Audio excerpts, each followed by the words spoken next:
Greetings from Long Branch, New Jersey. I am Kevin Brown, and this is the Electric News. It's Tuesday, October 24th, and this is our Tuesday report. If you put your signs out over the weekend, you discovered something. It is now illegal to put signs in common areas in the city of Long Branch. Apparently, an ordinance was passed shortly after the Schneider team was reelected, where they had their signs all over the place. But now no one else for the next 4 years can put a sign in a common place. You can still put a sign on the lawn of a privately owned home. All signs that were put out over the weekend, and there were quite a few of them, many of the candidates, especially DeFilippo and Unger, spent the weekend putting signs out all along the boulevard, which are mainly traveled routes. Can go to Public Works in the city of Long Branch and pick up your signs, because Public Works took them off and put them away. I don't know. Kind of interesting. Can't own a home safely in the city of Long Branch due to the abuse of eminent domain here. And now you can't even run against your incumbents. Interesting to note, the state of New Jersey is going to be one of the states that does not have a referendum this November on eminent domain and the proper way to use it for private gain. Because when they did the changes in the state statutes, which has allowed development using the tool of eminent domain for private gain, if you want to call it a tool and not a weapon, they made it illegal for the people to put it up on a referendum for vote. Is it a wonder that 58,000 people moved out of the state of New Jersey last year? U.S. Senate candidates Menendez and Kean are continuing to tick people off. The rhetoric is beyond reproach. People can no longer trust anything Menendez says, and Kean is not too well of a communicator getting his message out. I fear many people will not go out to vote as a result of this, because they have no true alternative. However, would you like to send a message all the way to Washington, D.C. about the disdain of the situation?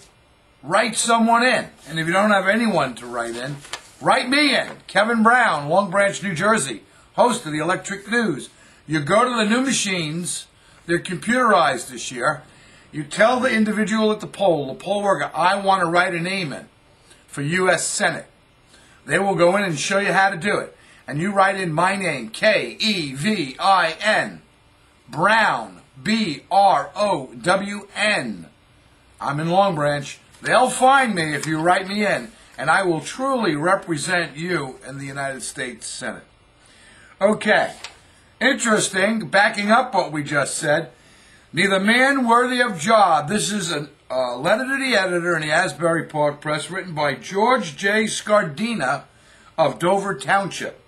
I have witnessed many political campaigns in my 77 years, Mr. Scardina writes, but I have to express my thoughts about the one in progress.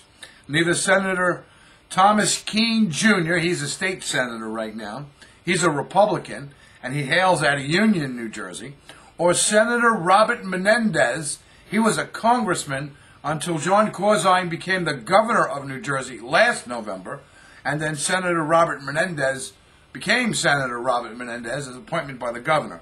He's a Democrat, and he's from New Jersey. He's also been called the political boss up in North Jersey. Either of them is worthy of the office they are seeking. If we cannot come up with two candidates who possess higher levels of integrity, then we shouldn't have representation in the Congress. I don't know if I agree with that point, Mr. Scardina, but I know exactly what you're trying to say. As ridiculous as that may sound, these two men represent the lowest of the low.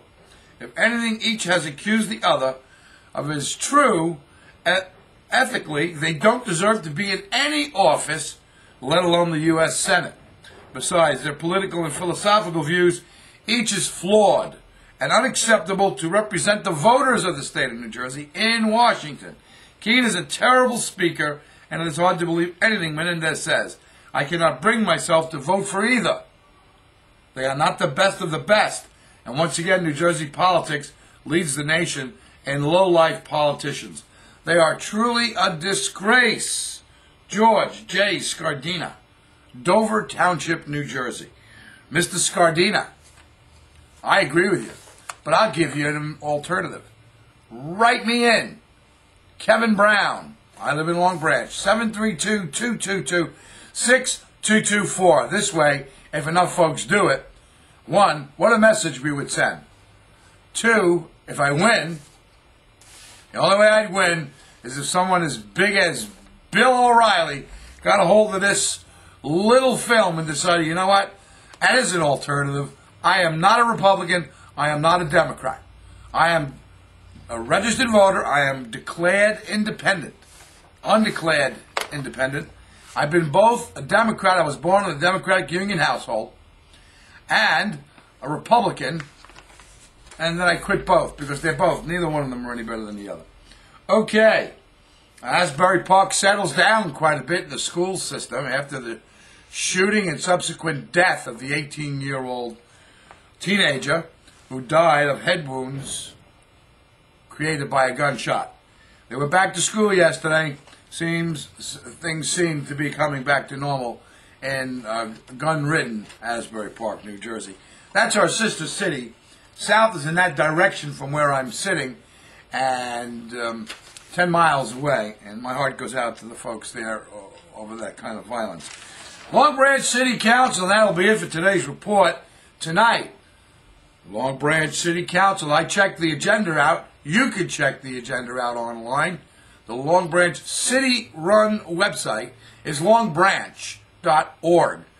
My website for Long Branch News and Information is longbranch.net. The Electric News, of course, is at electricnews.com. And longbranch.tv. Well, tonight's meeting will be taped and will be online tomorrow at longbranch.tv. We added a new thing. We are taking advantage of a service provided by youtube.com. Go to youtube.com and you hunt down Long Branch or Jersey Kev or Kevin Brown. You'll see some videos that I've put up there for your pleasure. Those videos are restricted to 10 minutes, so we put the dailies up there starting yesterday. And, of course, tomorrow night at 8 p.m., we have our weekly 1-hour-long show. Hopefully, we will be able to get on the phone and interview Attorney Bill Ward. He's the attorney in the DeLuca and Anzalone matter down in Matota. And there's an editorial in the press today on DeLuca, and we'll deal with that tomorrow evening. Well, this is Kevin Brown. If you want to email us, use the email address mailbag@electricnews.com. All comments are welcome. Some of your emails will be shared.